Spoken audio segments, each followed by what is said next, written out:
Halo teman-teman, hari ini saya punya JBL Quantum 950 wireless dan saya akan menunjukkan cara memasangkan headphone Anda dengan iPhone.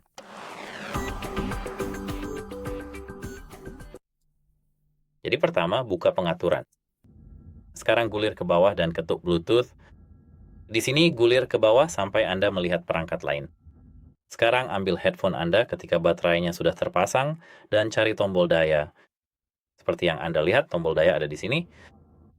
Tekan tombol tersebut agar menyala seperti ini, lalu tahan tombol ini sampai Anda melihat lampu putih berdenyut dengan biru yang berkedip, sangat jelas berdenyut. Sekarang di sini perangkat lainnya adalah JBL Quantum 950. Klik perangkat tersebut dan sekarang Anda sudah siap digunakan. Itu saja. Semoga membantu dan sampai jumpa.